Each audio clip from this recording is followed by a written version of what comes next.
Passing by Chinatown. Yeah, there's Chinatown.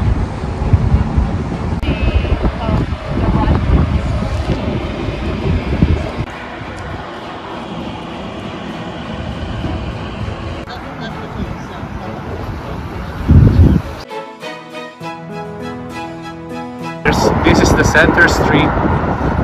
We just came from up there, see? Over there.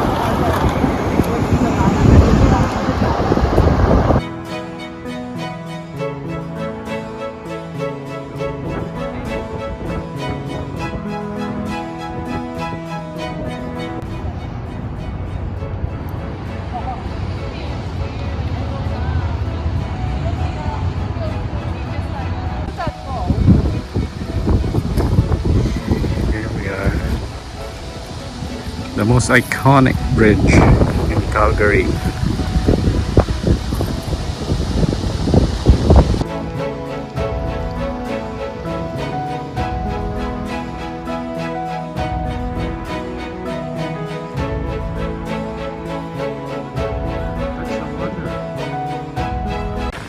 So how do you like it so far? So far so good. I like it. I like the weather. You like the weather? Nice and cool. Nice. It's nice today. Yeah, nice weather today. You got sun and cool, windy. Magaling ba? Na-amuse ka? Oo, but magaling na wala din sa Australia. Oh, okay. There you go. Very nice. It's very nice. So ganyan You yan. got sushi, you got... Everything. We got everything here. Sushi. Yeah.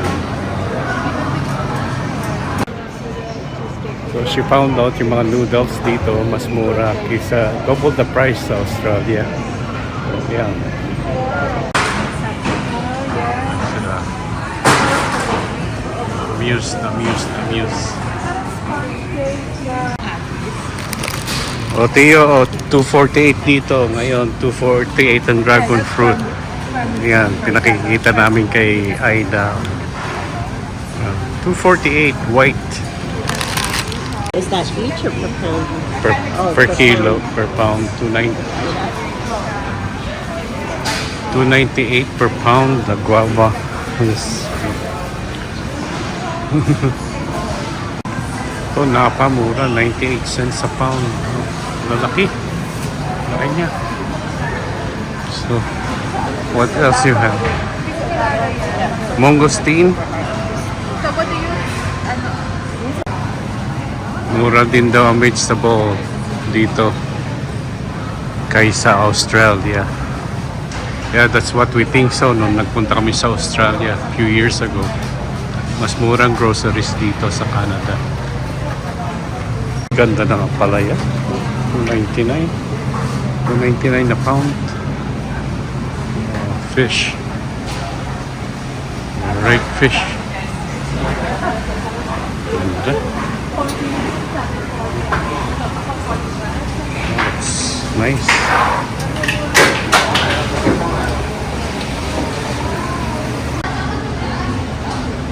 Marami siyang sale ngayon. Where's Sheila?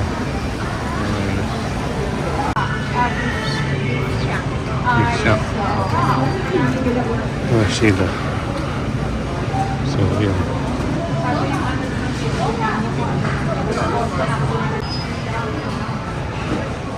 Okay, nakita na. Ito mga langgonisa tocino. Magkano yung sa Costco lang ako eh. Ah, sa Costco ka lang eh. Okay. $30 yung sa Costco yung yung... Tatluhan.